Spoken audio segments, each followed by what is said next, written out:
Okay, well, thank you everyone for joining us. I know people are going to keep joining us, but we'll start talking. So my name is Sarah Chapman, and I'm the executive director of the Media Burn Archive, which is a nonprofit based in Chicago.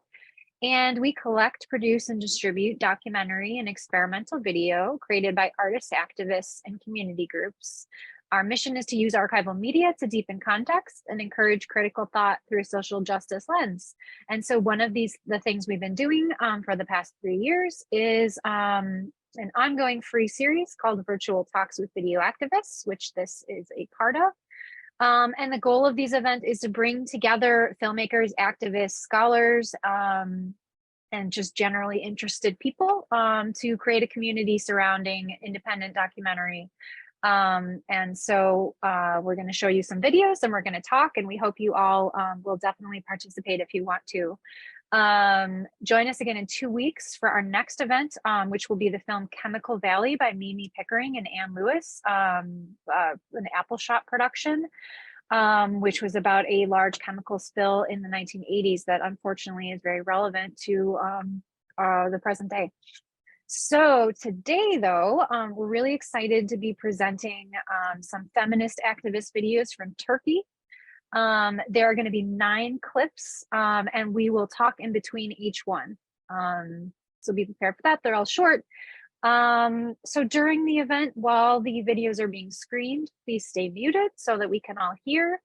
Hopefully you know that on Zoom you can turn on captions if that helps you. I believe you go down to, yes, if you go to that little more button on the bottom of the screen, there is a captions option and you can use that if that helps you to hear better or to understand, not hear, but understand. The event is being recorded. And so if you have to leave early or if you really want to share this with someone else, within the next couple of days, we will edit that and put it online.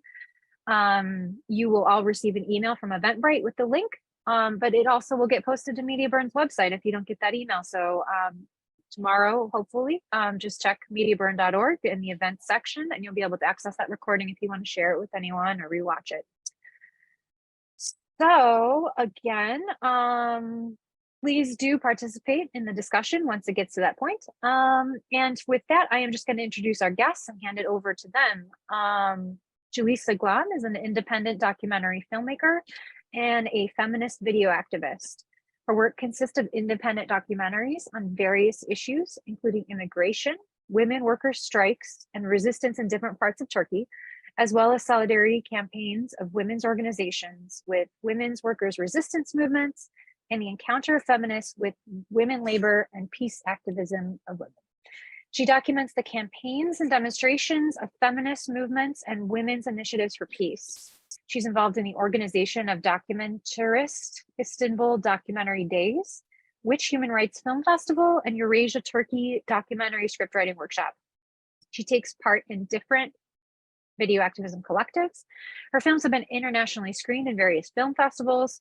Her first feature documentary film, A Dream School in the Steppes, has received many awards, including Best Documentary Award of the 47th Film Critics Association of Turkey, 9th Boston Turkish Documentary and Short Film Competition, and 7th Documentarist Istanbul Documentary Days for Prussia Award. And so she will be in conversation with Florencia Incarbone, who holds a degree in cinematography from the Universidad del Cine in Buenos Aires. She is a curator and editor of Hambre, a platform dedicated to the research and promotion of experimental cinema and video. Within the framework of this project, she edited the books The Radicality of the Image, Overflowing Latin American Latitudes from 2016, and Migrant Thoughts, Cinematographic Intersections 2020. She works in the production and programming of experimental film and video exhibitions, such as Exhibition of Euro-American Film and Digital Video, Realisms of Precarity, Itinerant Latin American Film Exhibit, Biennial of the Moving Image, Istanbul International Experimental Film Festival. Her developments in the field of audiovisual curatorship in festivals, museums, and cultural institutions proposes to highlight and reflect on the aesthetic singularity of experimental cinema from a transversal approach by making crossings with literature, painting, philosophy, politics, and science. Currently, she is the editorial coordinator of the Museum of University Tres de Febrero in Argentina and Bienal Sur, International Biennial of Contemporary Art of the South. So with that, I will turn it over to Guliz and Florencia to introduce our first videos and start the screening.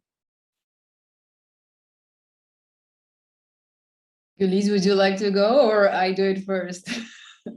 Feel free. Yeah, I can say hello to everyone and thank you for this opportunity to come together today. I'm glad to be with you and with Flor also. I also want to thank to her because she's the connection with Media Burn and Elizabeth. So yes, I'm looking forward to discuss all together. Hi, everyone. Thank you, Sarah, for the introduction. And of course, Elizabeth Hoffman, who's here, I also want to thank you for the opportunity. Actually, I am from Argentina, but now I am based in Istanbul, Turkey, for the past 2 years. And we met with Elizabeth in the Istanbul International Experimental Film Festival. And we started talking. It was a particular march against violence against women. So we had a kind of first-hand experience in what's happening here, and Elizabeth asked me about what was going on, if there were any video activists or documentarists addressing these kind of issues. I learned about media burn, so I immediately thought of Guliz, and that's how everything is happening now, this encounter between us. So the first film we will watch is Why Are We in Gezi Park? This film is from 2013. And for me, particularly meeting Guliz was very interesting because it was a different approach to understanding Turkey. As an expat, you know, you have information about the country and you read the news and you have a very filtered way of incorporating new information. So getting together with her and being able to see her films gave me a new outlook and a very direct and to the point way of seeing certain events that were and are very relevant for contemporary history here in Turkey.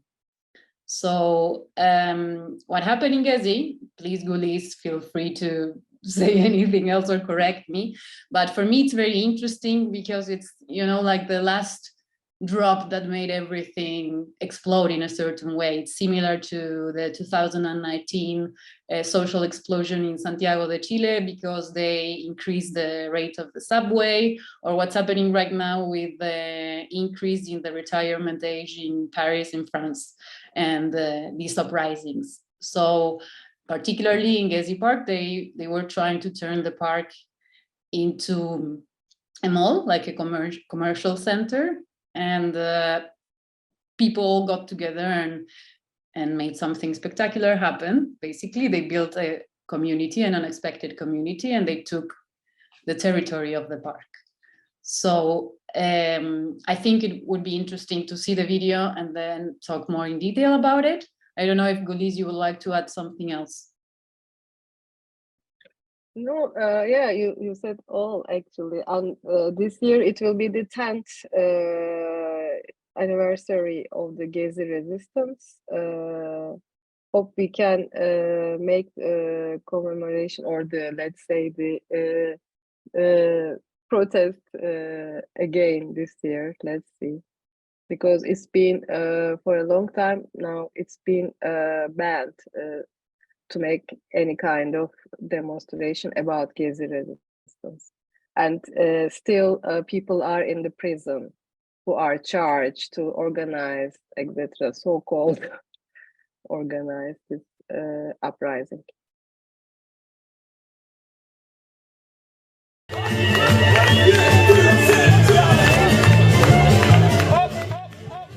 Tabii ki sonuna kadar direnmek için buradayız. Birincisi gerçekten buranın park olarak korunması için buradayım. Kendi yaşam alanımı korumak için buradayım. Because I wanted to see what was happening and all the different people. I live in England.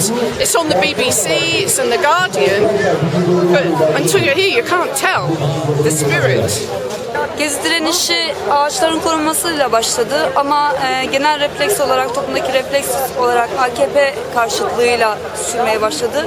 Biz feministler olarak buradayız. Feministler olarak AKP'nin kadın düşmanlığı politikalarına karşı buradayız. Geleceğimizi kısıtlamaması gereken olaylar, geleceğimizde oynamamaları için, her şeyin güzel olması için mücadele ediyoruz. Umarım her şey güzel olacak. Buna inanıyoruz. İnandığımız için de buradayız zaten. Rahatsız olduğum için evde oturamıyorum. Ve başından beri aşağı yukarı her gün buradayım. Çünkü ağaçlar kesilmesini istiyorum. Çünkü barış olsun istiyorum. Çünkü gerçekten demokrasi olsun istiyorum. Buranın niye önemli olduğuna dair bir şey söylersem ki pek çok şey var önemli kılan. Ama en önemlisi burada hayatta hiç birbirine değmediğimiz insanlarla birbirimize değiyoruz. Birbirimizi azıcık da olsa anlıyoruz ve tanıyoruz. Çok kıymetli bir yer. Artık devlet saldırmaktan vazgeçsin. O da buranın kıymetini bilsin, barış istiyorsa eğer. Burada maalesef ağaç katliamıyla başlayıp hani özgürlük için devam eden bir süreç var. Burada doğada insanımızın maalesef son yıllarda çok mazlum edildiği için mazlumun yanında yer almak istediğim için buradayım. Çünkü buna karşı durmadığımız sürece her gün AKP'nin zulmüne biraz daha boyun eğmiş olacağız. Bir birey olarak bütün özgürlüklerimin ne olduğunun farkındayım ve bunun hiçbir iktidar baskısıyla, hiçbir iktidarın elimden almak gibi bir hakkı olmadığının da farkındayım. Ve bütün bunları korumak için de eninde sonunda bugün Gezi Parkı'nda, yarın başka bir yerde sivil bir direniş olduğu sürece her zaman bu tür eylemlere katılacağım ve sonuna kadar da özgürlüğümü alana kadar burada olan insanlarla beraber olmaya devam edeceğim. Ses olduğumuz ama bir araya gelemediğimiz konular var. Reyhanlı'dan Roboski'ye işte 3 çocuk taleplerinden kürtaj yasağına kadar. Hani biz bunların hepsi için sokağa çıktık aslında bugüne kadar.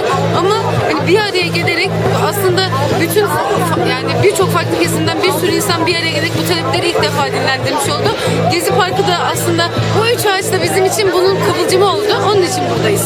Bir taraftan inanılmaz ütopik haliyle, yani hiç bir araya geleceğini düşünemeyeceğiniz grupların daha önce bir araya gelip yani kapitalizme karşı kurdukları bir alanda birlikte bir yaşam mücadelesi vermesi söz konusu. Bir yandan da burası neredeyse yani kuşatma altındaki bir kuşatma altında toprak gibi. Yani insanlar sürekli saldırı olacak mı, saldırı gelecek mi kaygısını yaşamak durumunda kalıyorlar. O açıdan biraz şizofrenik diyebiliriz yani. Bir yandan tabii ki yani en esas anlamda hepimizin hissettiği inanılmaz büyük bir coşku ve inanılmaz büyük bir umut ve inanılmaz büyük bir heyecan. Böyle bir şey beklerdim açıkçası. Ben 8 yıllık öğretmenim. ÖSS grubuyla çok çalıştığım için hani gençlerde zaten ileri yaşlardakilerdeki bir takıntılı, ayrımcı kalıplarla insanlara ve da doğaya, çevreye bakış açısı yok. Böyle bir şey ben çok şaşırmadım. Bu potansiyel vardı ve açığa çıktı. Öyle bir egosu var şu anda başımızda olanın. Kendinden olmayanı düşman görüyor. Hani biraz da ona tepkimi koyabilmek için buradayım. Gazsız günden rahatsız oluyorum. Yani gaz yemediğim zamanlarda boşuna gelmiş gibi hissediyorum kendimi. Hoşuma gidiyor, bağışıklık yaptım. Bu olay patlattı anneleri. Artı gençlerin bu tutumuna karşı hükümetin gösterdiği tavır, iktidarın gösterdiği tavır, gençleri ezmeye çalışması bu sefer de annelik duygularımızı harekete geçirdi. Peki babalar nerede? Babalar nerede? Babalar da burada doğal olarak. Belki şöyle de diyebiliriz. Mesela ailede hani babalar çalışıyorsa, ben emekliyim şahsen. 13 gündür de hemen hemen her gün buradayız. Kardeşim akşamları geliyor. Yeğenim daha da geç geliyor. Böyle bir devir teslim halinde nöbetleşe sürekli buradayız. Bırakmadık. Sonuna kadar da bırakmayacağız. Ne söylenirse söylensin bırakmayı düşünmüyoruz. People are trying to decide what they want to happen. It's very positive. Because of what I've seen on the television with the police and they're in taxis, the water cannons and everything. It's frightening to me. In England, this would not happen, I think. But the people in the park are amazing. Tabii ki özgürlük, adalet, eşitlik. Şu an kapitalist sistemin sömürüsüyle yaşıyoruz. Sabahtan akşama kadar belli iş yerlerine, büyük ağababalarından peşek çekilen yerlerde ister eğitimli olun, eğitimsiz olun. Zor koşullarda sırf karnınızı doyurabilmek için, geçiminizi sağlamak için, hayatı idame ettirmek için insanlara kölelik yapıyorsunuz. Modern kölelik. Bu bir kıvılcım oldu. İnşallah devamı da gelecek. Halkının güzel şeyler yaşaması için, güzel şeyler görmek için, yani bu halkı bu hale getirmemesi gerekiyorlardı. Fakat insanlarımız artık ayaklandı. Gerçekten de üzgünler. Kimse böyle olmasını istemiyordu ama buna mecbur bıraktılar bizi. Ben 12 yıldan beri bunun böyle olacağını zaten biliyordum. Yani bunu bütün çevreme, bütün arkadaşlarıma, bütün herkese iktidarın maske taşıdığını ve bu maskenin günün birinde düşeceğini söyledim ve o günleri gördüğüm için çok mutluyum.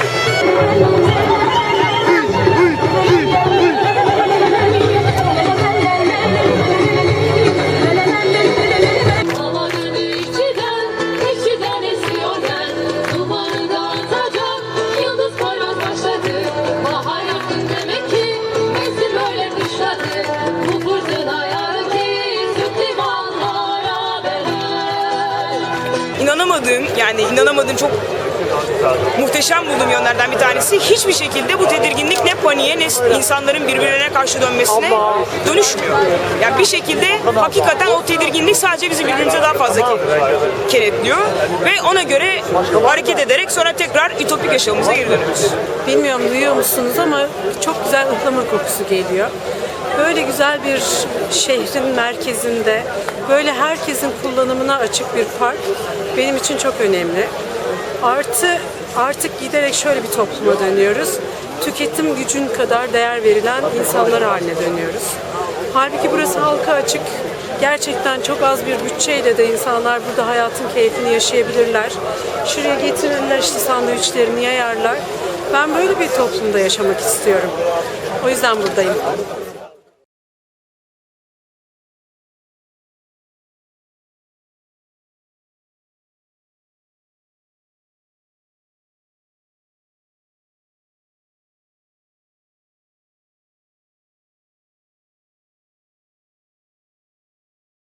So basically, Guliz, I would like to say a few things, like a few comments about the video that we discussed earlier in our previous meetings. I think the video is, well, interesting because of this, of course, idea of uprising that came to be, like an idea of a new community building together from different perspectives, people getting together from different origins, even for one cause, right? Finally, for people that don't know Istanbul, the park was saved. The park is still there. Let's say like the idea of community and public space was preserved against the idea like of a private profit. But what happened with the park, right? And with that area, it became like completely controlled, and it's in certain key moments of the year, it's completely blocked. And there is a lot of police presence, right? So we could say like there are different results after this massive social movement. For me, one of the very interesting things that happens is like, we could say in one way, it was a success, and in other way, maybe it failed, but it's not a matter of failing or success in this way. It's, it's built on a historical memory of uprising that now from the contemporary moment, whomever looks back sees that the society came together and fought for a common cause, right? So it's kind of desires to be able to happen in reality also need memories of previous ways of fighting and coming together. So I think all of this, the plurality of voices claiming all the reasons why they were there, and makes it more even stronger, right? And we can say that there is a common we coming together in a form of a fight and indignation that pulls everyone forward to move forward. So I would like for you maybe to explain to us or to develop further what does Gezi mean to you? What does it stand for? What does it mean like it's been 10 years from that moment? How do we feel about everything that happened 10 years ago? Yeah, actually, yeah, it's been 10 years. You are right. I don't feel like that. I feel like it's more than that. But it was a good time, actually, for the collective memory as well. It is still very important that we could come together and we could resist all together, you know. So as a feminist activist, we are all the time in the streets. We are all the time outside.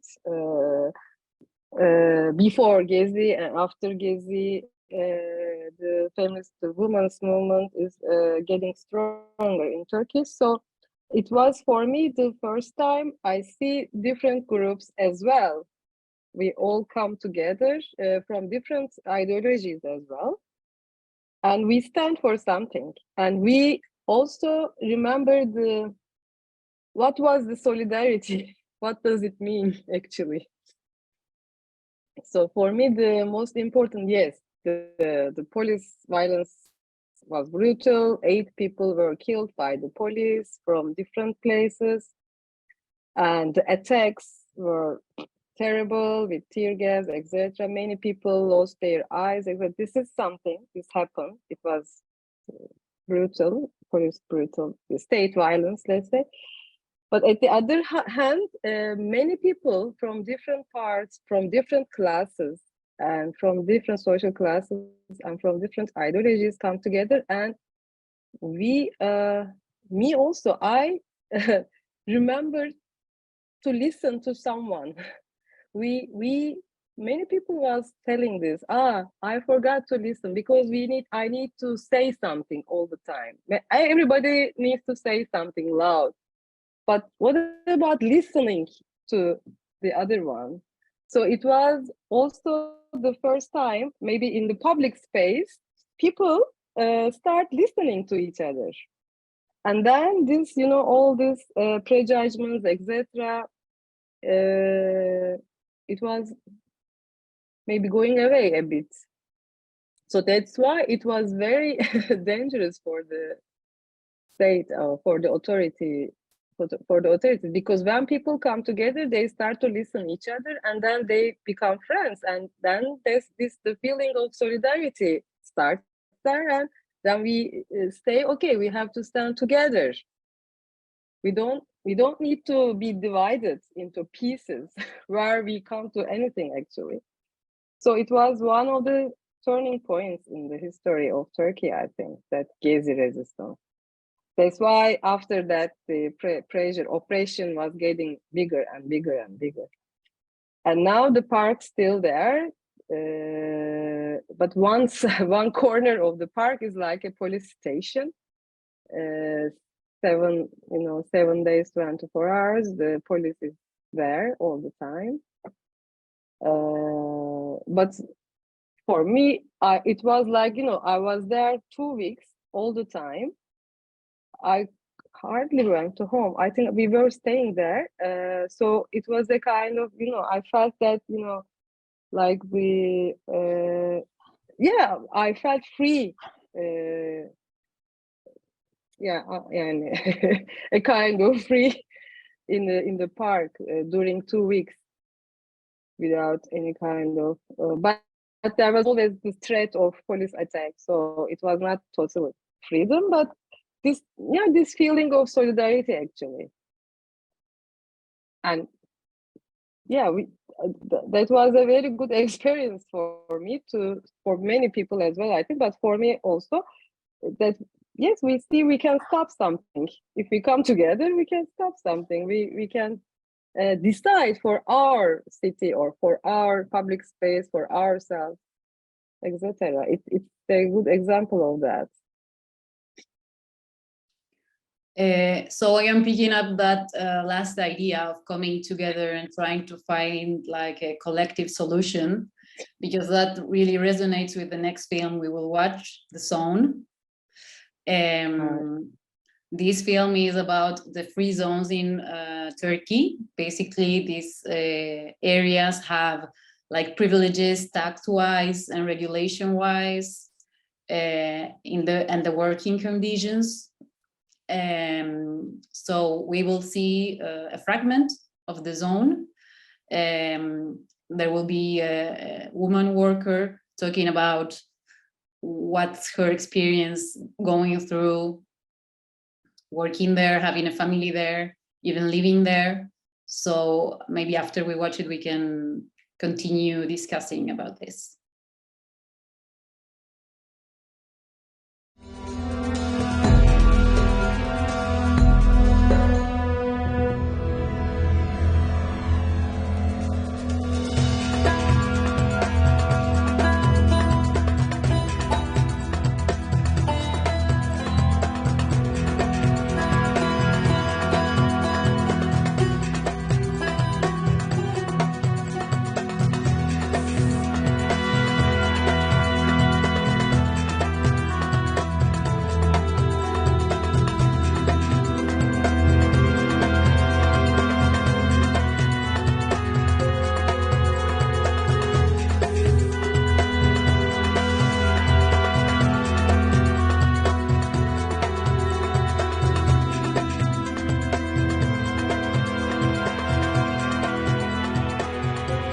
...1976 Tunceli'de doğdum. Bir işçi çocuğuyum.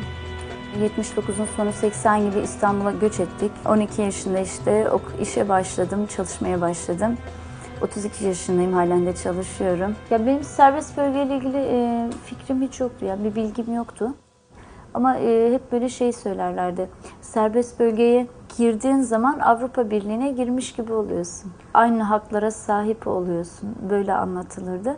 Gerçekten serbest bölgede çalışmak o kadar farklı mıdır? Hani avantajlı mıdır? Kesinlikle hani benim açımdan değildir. Yani sonuç itibariyle ben gene emeğimi satıyorum. Tuzla serbest bölgede işbaşı yaptım. Tekstil firmasına girdim. O bir İtalyan firması. Yoğunlukta kadınların çalıştığı bir yer. Avrupa'da çok iyi bilinen bir firma burası. Ürettiğimiz gömlekle çok pahalı fiyatlara satılıyor. Örneğin bir gömleğin fiyatı benim işte bir aylık maaşıma karşılık olabiliyor. Fabrikaya girdiğimde işte civan 7 aylıktı ama şöyle görüşmeler yapılıyor işe alınan kadın işçilerle özellikle. 2 yıldan önce çocuk sahibi olmayacaksın evliysen eğer. Evli değilsen 2 yıldan önce nişanlanmayacaksın ve evlenmeyeceksin. 2 yıllarını garantiye alıyorlar burada. Şimdi biz bir fabrikanın içindeyiz. Bütün gün o fabrikanın içindeyiz. Fabrikanın dışına hiçbir şekilde çıkamıyoruz. Zaten yemek molalarımız da o kadar kısıtlı ki ancak koşa koşa gidip yemek yiyoruz, geliyoruz, biraz dinlenip işbaşı yapabiliyoruz. Dışarıda ne oluyor, ne bitiyor haberimiz olmuyor. Dışarıdaki başka bir fabrikadaki işçilerle görüşmek gibi bir şansımız yok. Bizim bulunduğumuz bölge böyle. Diğer çalıştığım yerlerde biz orada çok daha rahattık. İşte dışarıya çıkabiliyorduk. Diğer tekstil atölyelerinde çalışan arkadaşlarla görüşebiliyorduk, ilişki kurabiliyorduk. Onlarla o çalışma saati dışında bir araya gelebiliyorduk. Biraz belki şöyle artıları olabilir. Diğer taraflarda bizim bu işte resmi tatillerimiz çok fazla gasp edildi. Serbest bölgede resmi tatillerimizi olduğu gibi kullanabiliyoruz. O zaman işte çalışması zorunda olan arkadaşlar mesai gidecekse %100 ya da %200 tarzı mesailerle gidiyorlar. Çalıştığım yerde ben 2-3 işi bir arada çalışırken erkek arkadaşım akşama kadar çok rahat tek işi çalışıyordu. Ama o benden çok daha yüksek bir maaş alıyordu. Niye? İşte erkekti ve şöyle bir savunması vardı patronun. O erkektir, ev geçindiriyor. Peki biz ne yapıyoruz?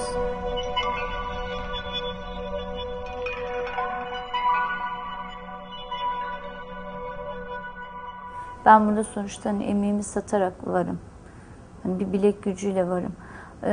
Hani işçiler bunu o kadar çok getirmişler ki birbirlerinin aralarındaki ilişki de o kadar kötü durumda. Çirkin şakalaşmalar, ağız şakaları, bir takım şeylerin olduğunu duyuyoruz şimdi. Burada işten atılan kadın oluyor.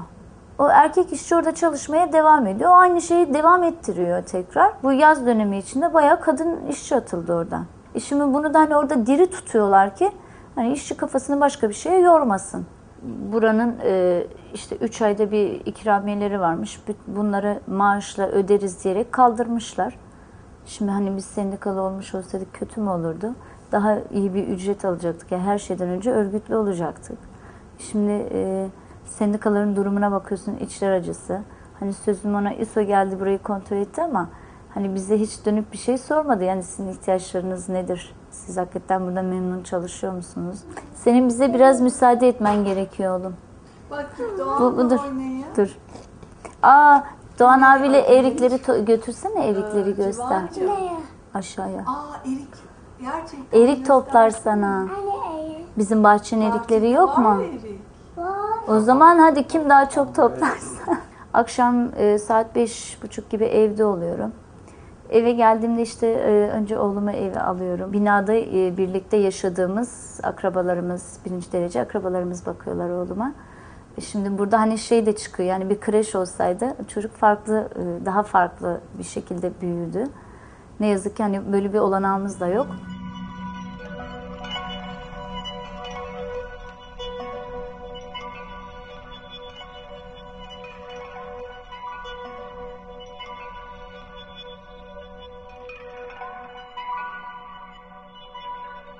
Çalışmak her şeyden önce kadını ekonomik özgürlüğüne kavuşturuyor. Ekonomik özgürlüğünü kavuştururken bunun yanında da öğretiyor. Bütün bu sıkıntıları ben anlatırken aslında çalışmanın da bana verdiği bir güç vardı. Bir fabrikaya gidip başka bir şeyi konuşmak, başka bir şeyi tartışmak, farklı arkadaşlarla bir araya gelmek, işte çalacak olan zili beklemek, bunlar bence çok önemli. Hani bu kadar uzun bir işçilik hayatında ne kötü ki hiç sendikalı bir yerde çalışamadım. Çok hızlı çözüldü insanlar, çok hızlı gidip işte patronuyla paylaştılar, ele verdiler ve böyle yarım kaldı. Bir de böyle sendikalı bir yere girmek istemiyorum aslında. Var olan sendikada bir üye olmak istemiyorum. Kazanılmış bir hakla orada çalışmak istiyorum. Yani ben birebir oranın mücadelesinin içinde yer almak istiyorum. Emine Aslan gibi direnmek istiyorum. Onun gibi öğrenerek bir şeyleri kazanmak istiyorum. Emine Aslan'ın hani o direnişindeki en büyük gücü çevresinde kazandığı ilişkilerdir, o dayanışmadır. Yani umarım ben bunu yaşayacağım, yani bu süreci yaşayacağım.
So, I mean, as I mentioned before, these kind of free zones, they try to promote export-oriented production, they increase trade volume, and the companies have tax exemptions. Usually the textile sector is the one that it's less regulated and the workers have the worst conditions.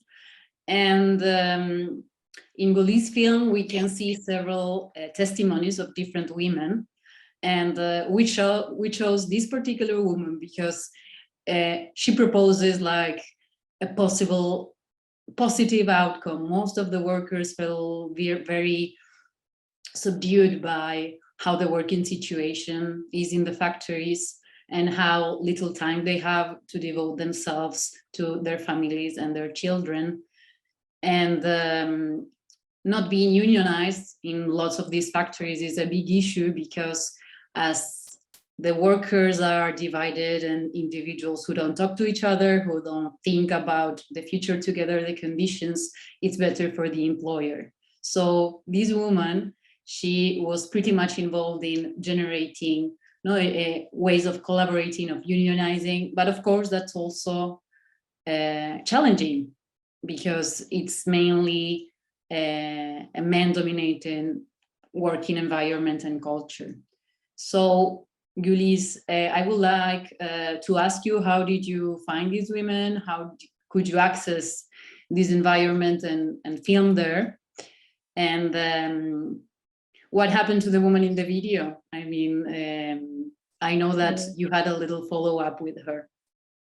Yeah, we still meet with Fikriye. Actually, what she said in the film, she lived it. She had the experience of unionizing, etc. And we still keep in touch. So the first time we heard about the free trade zones, this film was made in 2010. It's been 13 years now. The first time we heard about, I didn't know free trade zone before. There was in the south part of Turkey, in Antalya free trade zone, there was a strike held by women workers. And there is they were on strike to get the license of the union. They were unionized, but the union didn't have the license in the factory, so they had to go to strike to be accepted. So it was the first encounter actually, because we heard that strike thanks to a magazine of the union. It was a women's review, and a friend of us, a feminist editor, she introduced actually to the feminist movement or women's movement to this. She was the first one who wrote about this strike. So when we heard about it, I was in a women's collective, and we decided to go there and film a little bit. And then that strike was. We had another film about specifically for that strike, women's on strike. It's in Vimeo online.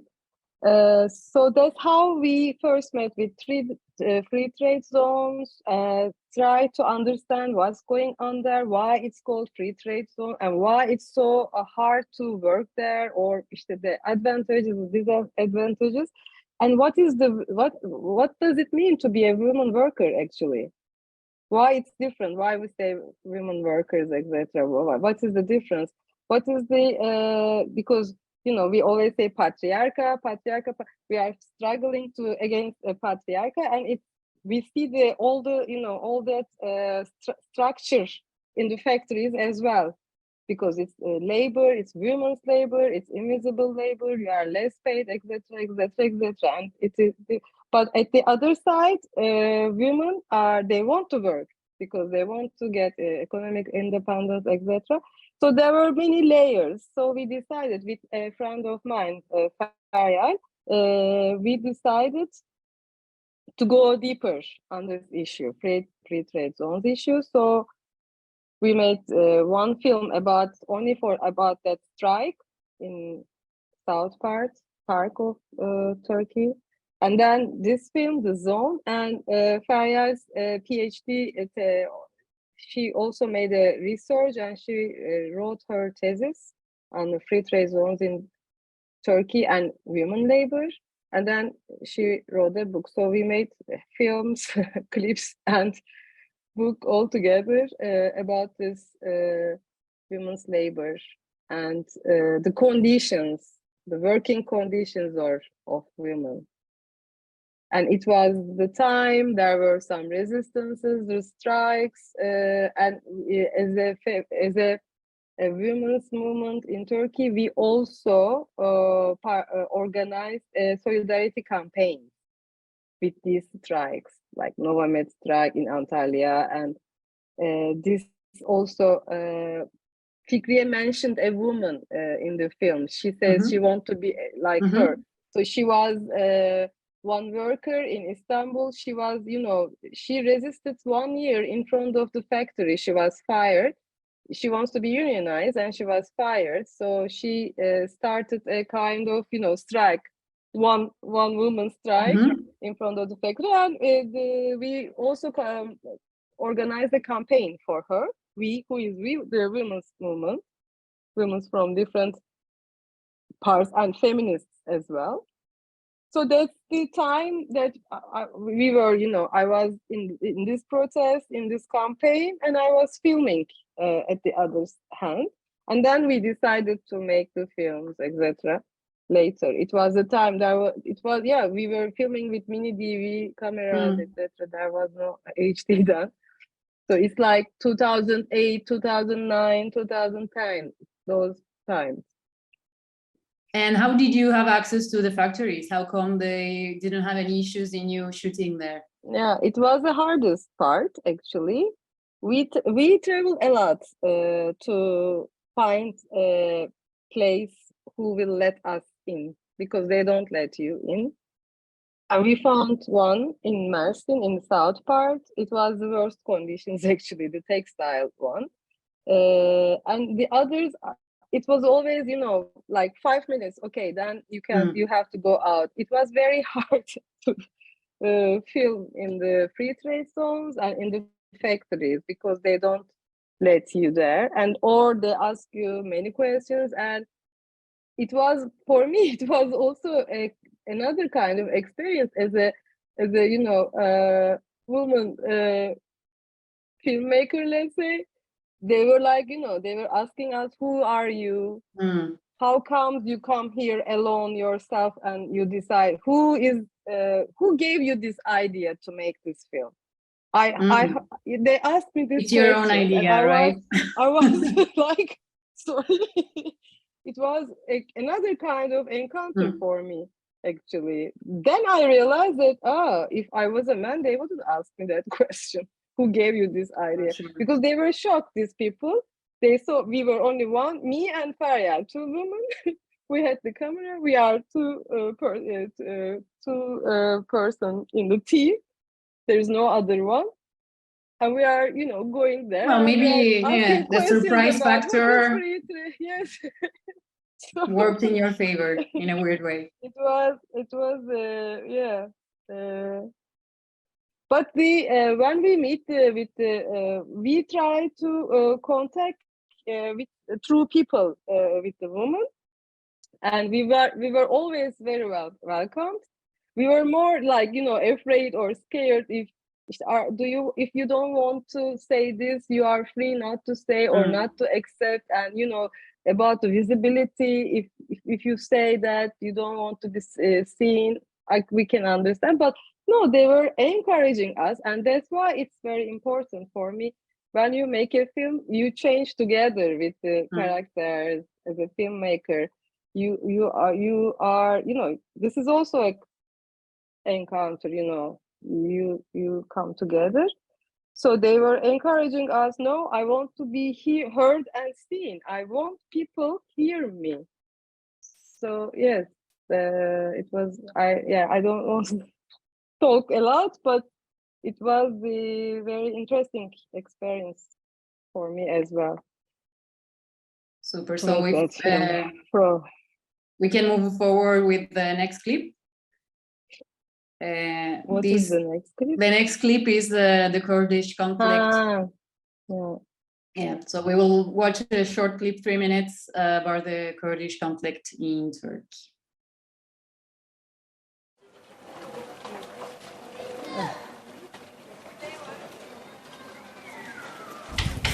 اجوی ملی هبه هر کتن اجوی ملی هبه خودنا مونده ویلا تالاره ویلا گرانه ویلا خساره ویلا فرمانا طيب اردوغان بیارد فرمانا وی بیارد حال نه روزو و هفت قصیجی امانه پش برده هر ضروری که حاله چی که امانه برده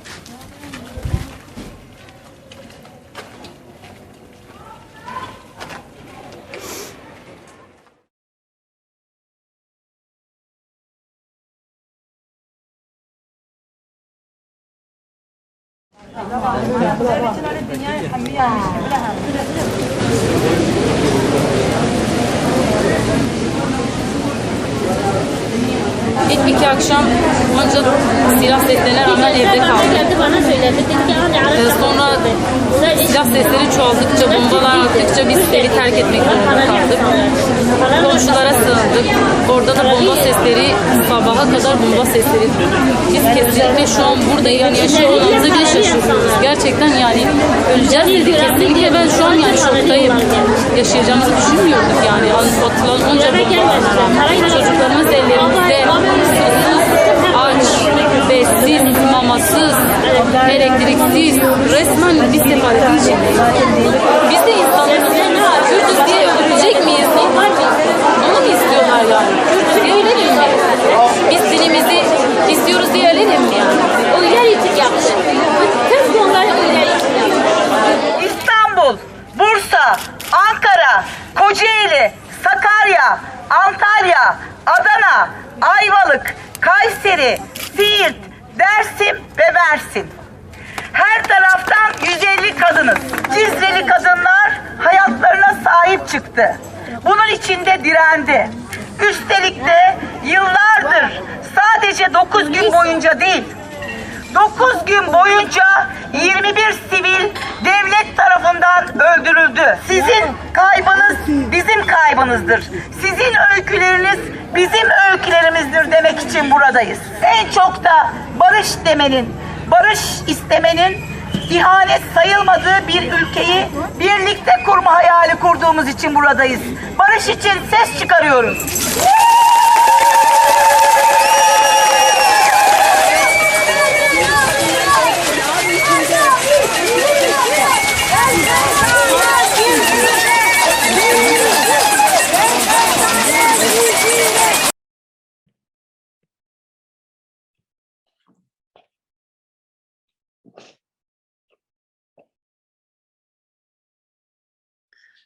So, Guliz, you visited these two cities, Cizre and Silopi, to talk to these women with the feminist group that you're part of. Please correct me if I'm wrong. And you went to register after the conflict happened, right? Like to shoot and to record testimonies of what happened there in those two cities. Yeah.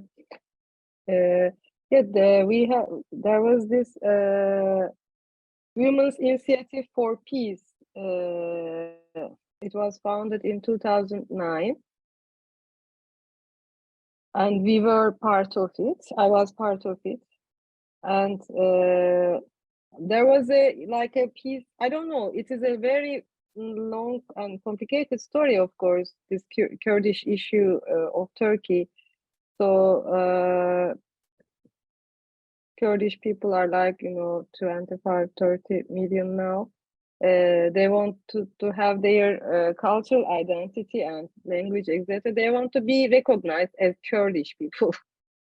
And they have their own cities, etc. But there was a time, like 2012, 13, 14, peace time. There was the peace process, but after 2014 or 15, let's say, the state ended it, and then they attacked the Turkish army attacked many Kurdish cities. So there was this massacre in 2015. It's not a long time ago. And there was a siege. The first siege was like 9 days. And after that, Women Initiative for Peace, we wanted to go there from different parts of Turkey to meet the women and to listen to them and to be witness and to listen to their witness, to being witness. Yes, me and some other women, we had very small cameras. We didn't even have sound equipment, nothing. We just have one small camera. So, but we were recording all the time. And then we decided to make a kind of, this video to screen and to spread it. What happened there in 2015, September. It's also online in the Vimeo. It's like 30 minutes video. It was a kind of women's solidarity actually. We went there. This was a kind of some of the women had been for the first time their lives were in Kurdish part of Turkey. So to go there to hug each other, it is important because the west part of Turkey usually they ignore what's going on in the east. But this is, we need to hear each other, and if you want to live in a democratic country, we need to talk to each other to solve the problems. These kind of things happen everywhere in the world, but there is, they can solve out actually. It's not so complicated to solve out and to build the peace. So we can still live in peace all together. Yes, it was. It's like that. The witness video. Okay, thank you for your comments. Considering we are running a little bit short of time, we will watch Remember the March 2020. This is a video Guliz did during the pandemic. So yes, we will be able to understand a little bit what happened with violence against women during that time. So we can watch that and then we can talk.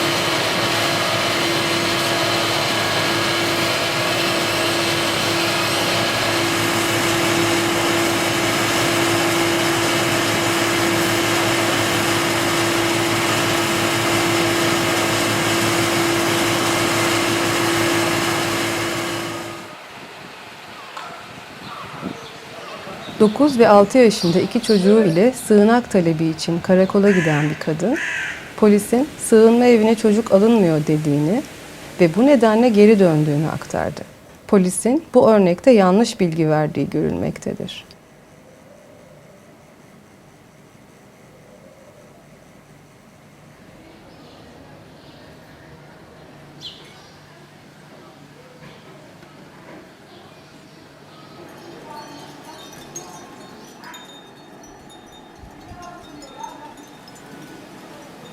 Şiddet uygulayan kocasından uzaklaşabilmek için karakola giden bir kadın, sığınağa yönlendirildiğini fakat karakolda çalışan kocasının arkadaşı komiser tarafından sığınağın yerinin kocasıyla paylaşıldığını aktardı. Bu nedenle kadın sığınaktan çıkmak zorunda kaldı.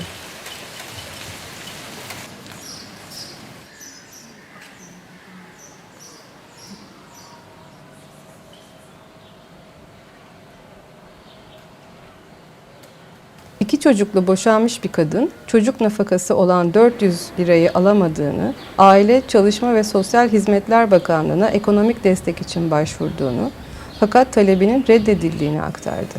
Kadın sadece kaymakamlıktan kumanya desteği alabildiğini paylaştı.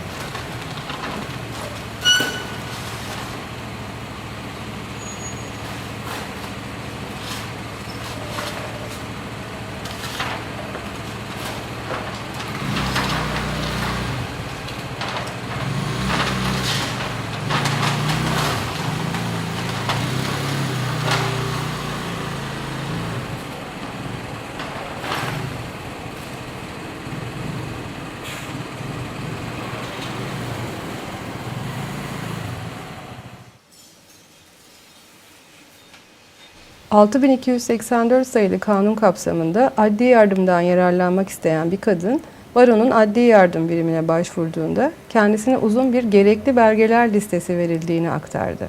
Kadının bulunduğu küçük ilde can güvenliğini tehlikeye atarak çeşitli kurumları dolaşmasına ve 12 bankadan belge istemesine neden olacak bir liste olduğunu gördük. Baro ile iletişime geçmemiz sonucunda kadına avukat ataması yapıldı. Bu örnek bize pek çok adli yardım biriminde 6284 sayılı kanuna uygun destek verilmediğini, her ilde farklı uygulamalar olduğunu bir kez daha gösterdi.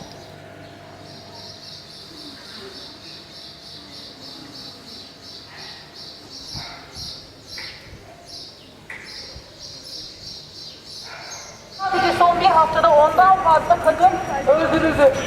Ondan fazla kadını erkekler öldürdüler çünkü öldürmeye hakları olduğunu düşünüyorlar. Çünkü öldürürlerse başlarına hiçbir şey gelmeyeceğinden eminler. Bunlar sadece basına yansıyan kadın cinayetleri. Bir de şüpheli ölüm diye, intihar diye üzeri öldürmeye çalışılanlar, kadın cinayeti çetelesine hiç dahil edilmeyenler var. Ama biz kadınlar buna sessiz kalmayarak sokakta olmaya devam ediyoruz. Biliyoruz ki biz ses çıkarmazsak eksilmeye devam edeceğiz. Bu mücadele kendi hayatımız için, bize yaşamaya hakkınız yok diyenlere karşı bir mücadele bu. Diğer geometri arkada yürüsün. Diğer geometri arkada.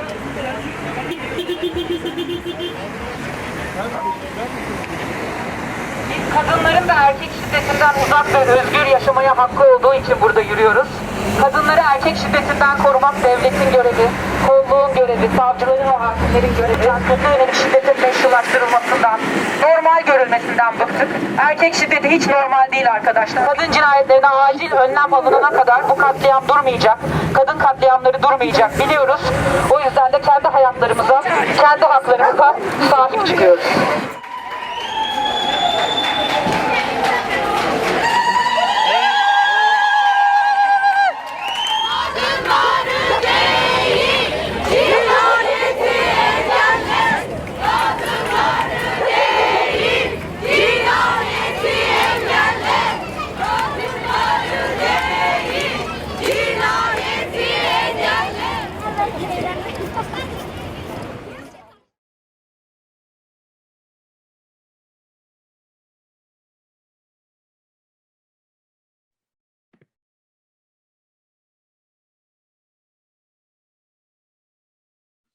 Well, particularly about this work, what I am interested in is how misinformation, isolation works in these cases, right? Because as we know, like regulations, laws, it's a first conquer, but if they are not implemented, I mean, it's like they don't exist.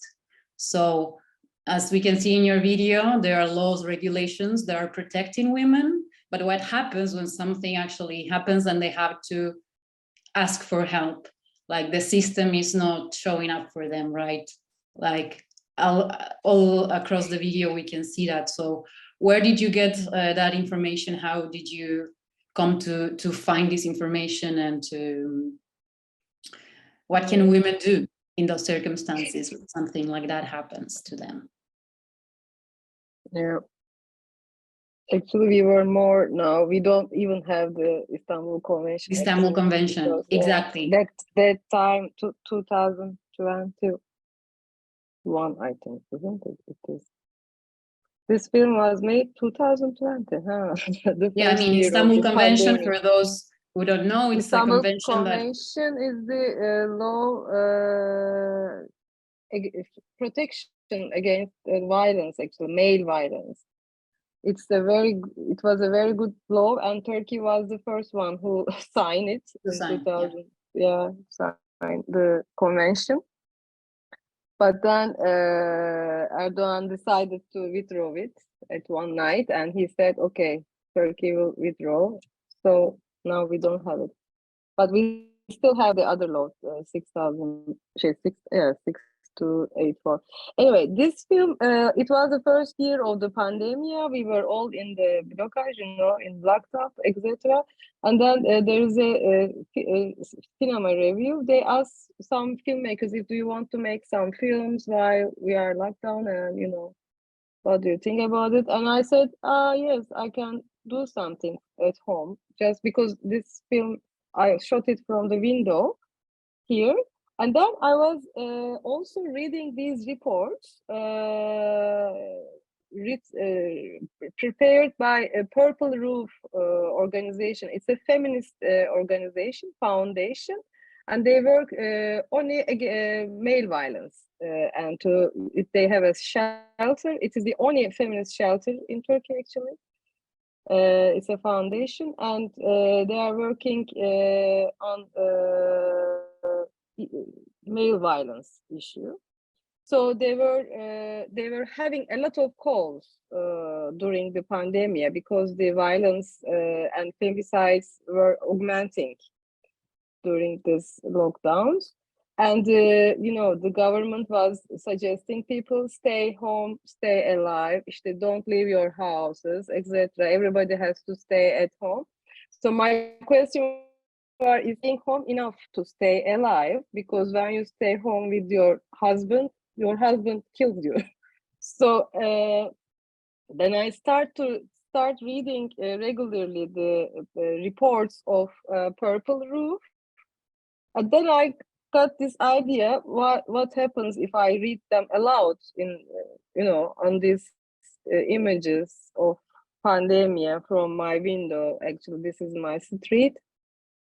So it was very shocking to hear these cases which were happening in Turkey. That why we see how we have the laws, we used to have the laws, but there were no implementation because of the this is because of the anti woman politics of the state. Actually, they don't care about women, and they don't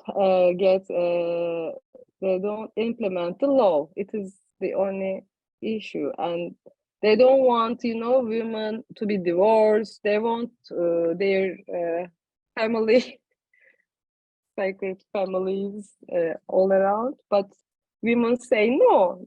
They don't want to be exposed to violence anymore, and women don't want to obey anymore. So that's when you say no. When you say no, I don't want to leave, I want to divorce, I don't want to be exposed to violence, then there are some consequences if you are living in this kind of state, male violence dominated state. So that's why the numbers are increasing terribly. And it was the first time we went out to make this protest during pandemic. Like urgent act against women murders. Because it was like, maybe you also hear it, like 5 women a day were killed by their ex, lovers or whatever, husbands, fathers, brothers. So although it was still pandemic, we were from time to time protesting this violence and ask the government to implement the laws actually. But maybe now we are more back from that point, more situation. Yes. But let's see, maybe it will change soon. Sarah, are we okay with time? Can we show something else, or we should go straight to questions if there are any? Because it's past 9:30 here, like the hour we had. Yeah, maybe it would be good to see if there are any questions. Yes, of course.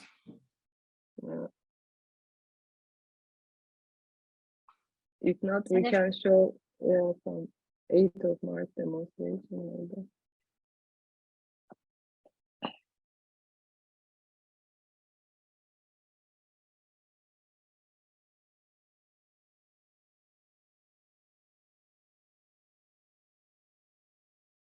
Well, I could offer a comment, perhaps. Of course, that would be great. Yes, and we Media Burn and myself and my partner Ted were at the Istanbul Experimental Film Festival while a protest was happening, and the women were protesting the law being turned around, and this was the third year, right? So Flor explained to us what was happening, and I was a little in shock, and was very interested. Knew that with both Media Burn presenting at the film festival, we were all talking about protests in Chicago around similar issues, and showing videos that Media Burn has archived from protests here in the last few decades that are again about sexual orientation, gay and lesbian, and feminist rights. So it's not been very long that the United States, we continue to be there, right, with the abortion issue right now. There are ongoing issues that demand protests. So because I think the interest, my own interest as well as Media Burn's interest in sharing protest video that doesn't get, Media Burn is significant internationally because of how they are preserving this kind of work by filmmakers like yourself, Guliz. And it's, so I was really struck at the coincidence that we were there at a time that this protest that you'd already been documenting and making work out about was happening. So I was going to say, I immediately thought, oh, this is very important. Let's bring it to Chicago. I know that the Art Institute is also interested, and so we'll keep talking and tell everyone who's here on this call, if you all both do get to visit in November, we're trying to arrange for an in-person visit. And because we Media Burn and we all feel strongly that this work needs to be shared. So thank you for sharing it, staying up late, and sharing more with us.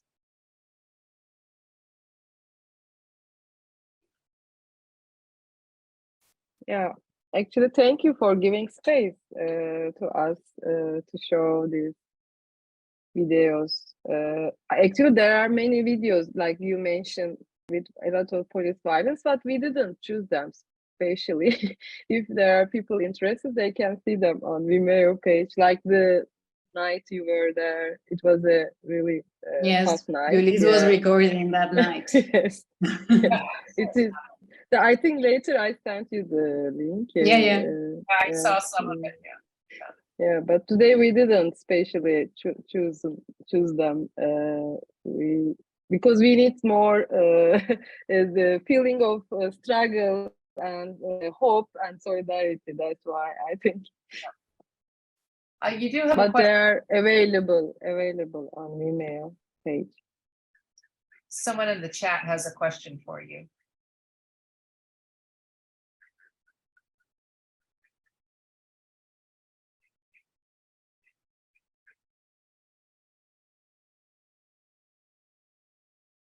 About the US-Mexican border.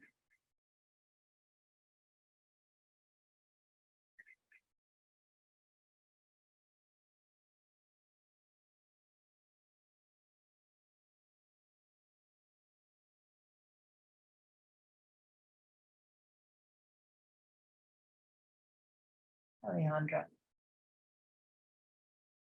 Yeah, actually, this maquiadoras, it was the first examples of free trade zones. They were in Mexico when they implemented the neoliberal policies in 70s. They opened these free trade zones, and I think it was the first time in Mexico. When we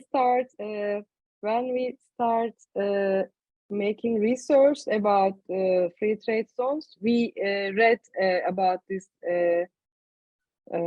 places in Mexico, and I think I saw some documentaries about them as well.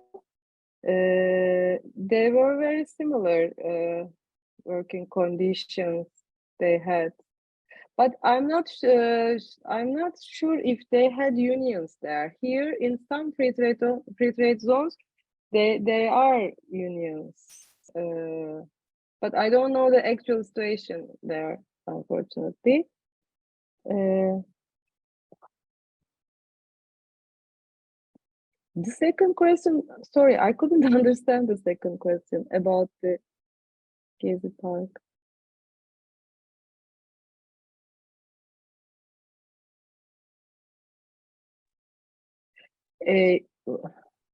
Sorry, I couldn't understand about this. A bit of anti-trend. Yeah. Can I say something? I just wanted to say hello. Hi, Ted. We had a class listening. It's very interesting work, Guliz. Great seeing you, Flor. We're going to talk about it now. So wow, super high class. Yeah, we had a documentary on Julian Assange last week, so we have no shortage of world topics. So anyway, great seeing you, and keep up the great work. Thanks. You. See you guys. So can folks hear me? Yes? Yes. Yeah, okay. So so I guess the question I had, very, very interesting work in such a wide range of very important issues. I guess my question was, I thought was fascinating at the park, right? How it became a venue for people to bring out a wide range of issues, right? I thought that was very, very, very interesting. And I guess the question I had was, if after this, that has its strengths, right? People came out and they were very open, very surprised in the context of Turkey, you know, that they could express themselves like that. But also, I guess, potentially, what do you do with that, right? In terms of such a wide range of issues. And so I guess the question is, did any coalitions happen? Have you considered any follow-up, I guess, following with film on conversations that happened there? Maybe coalitions were established, right? So on the one hand is, yes, wide range. It's an amazing energy there, right? But then after the park, what happened, right? Because then the energy can dissipate. And that's why the untied threads, it was really solidarity threads among those who were there. Yes, thank you for the question. I think I got it now. Yeah, after this happened, after Gezi resistance, I mentioned like listening to each other and coming together and discussing issues together. So this kind of structures, or like, you know, small groups keep on going like that, like forum of some neighborhood. So they are still going on. And I think the most important impact was the elections in 2015, where there were this People's Democratic Party had 80 MPs in the parliament, and it was a big victory actually. But after that, immediately the state forces started to attack against these, and then the elected people of the People's Democratic Party had been arrested. They are still in the prison since 2016, and the state, they how you say, they destroyed all that peace process, etc. But since Gezi resistance, there are still some groups of people and some organizations, or maybe some of them had turned to some NGOs. So there is still this kind of networks, like people still, they are coming together for, you know, to save a kind of garden in some neighborhood in Istanbul and in some other places as well. So there is this kind of things going on. Not much, but still there is a kind of memory and experience which we keep on. Oh, sorry. Something happened.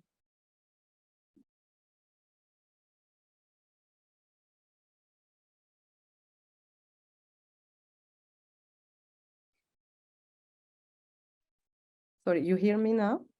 Yes. Okay. Something happened with my headphone. I think this is the the question, yani this is the answer for you.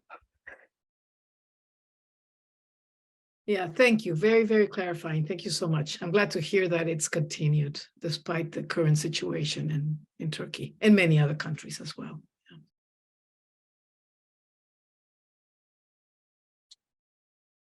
Thank you very much for this, for sharing these stories about all this important work. This has been really fascinating. It's great to hear from you. I put the link to Julie's Vimeo channel, and hopefully you can check out more films. And yes, please continue to join us at more of these virtual discussions every Thursday. Again, 2 weeks from now, Chemical Valley, a film by Apple Shop about environmental capitalism and environmental destruction. So yes, thank you so much to Florencia and Guliz, and it was great to have you, and see you all again in the future, hopefully next fall in Chicago. Oh, that would be great. Thank you so much. It was great. Thanks. And thanks to Elizabeth for connecting us all. Yes, thank you. Bye. Bye-bye.